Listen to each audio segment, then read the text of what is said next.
So here we have an exit in an industrial building. Up top is clearly a marked exit sign, more or less letting you know this is the way out in the event of a fire. This sign has to meet certain guidelines, where it's installed, how well it works. It's got to be tested, inspected.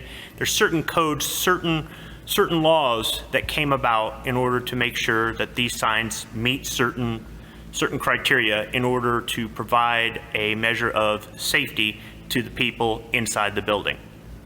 These signs and other measures have come about due to decades of research after there's been an accident, a tragedy, an incident. Who got out? Who didn't? Why did they get out? What did the eyewitnesses say? And then putting together information from people in construction, skilled trades, firefighting, safety people. They came up with codes for building designs and maintaining buildings, to the point where you've got to even meet these codes if you remodel a section of a building. Now, this isn't in your house. This is only for commercial buildings. So a school, a church, a factory, an office building, a retail space, a warehouse, something like that. But these have come about. These weren't always here. This sort of thing wasn't always required. A lot of people died over time, and these rules are periodically upgraded based on our experience. For example, after 9/11, they determined that more people could have got out of the World Trade Center if the stairwells were wider. So now all buildings built after that have to have wider stairwells.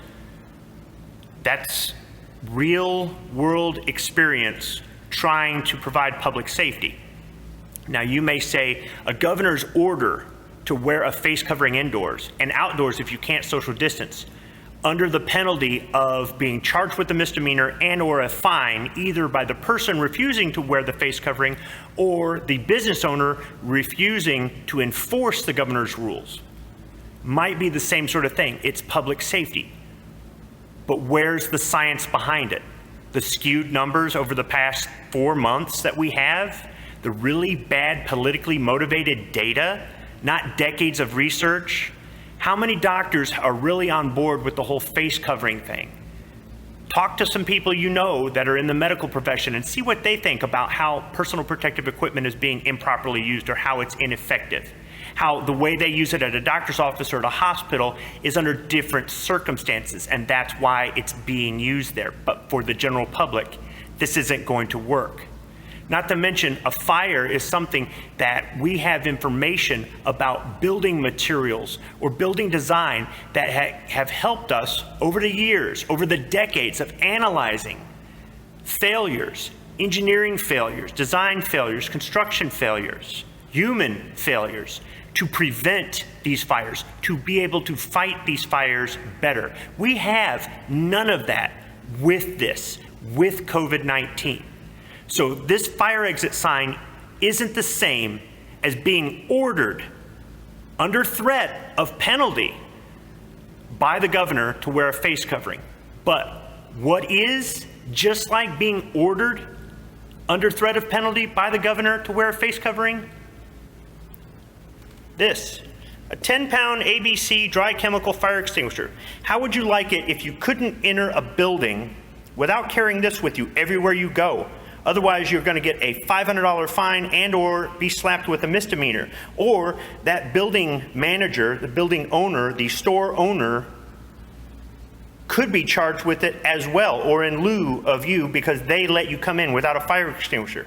And you might say, well, that's just ridiculous, having to carry around a fire extinguisher. Well, you know what else is ridiculous? Wearing this over my face thinking it's going to protect me from some virus. Some virus that is just like any other strain of the flu that we've had in the past that we've learned to live with. We've got to learn to live with this because it's not going anywhere. It's not going away. We have to learn to live with it. We've gotten through all these other pandemics in the past, and we've never taken these crazy, ridiculous, knee-jerk, politically motivated measures. This is not going to change a thing, except we all look stupid, and it's dividing our country, amongst other things. This, proven to work, decades of research, and it's got a lot more input than just a bunch of politicians sitting around trying to decide our fate. This is public safety. This is political nonsense. You know, you don't handshake anymore. You do the elbow thing. Fuck you.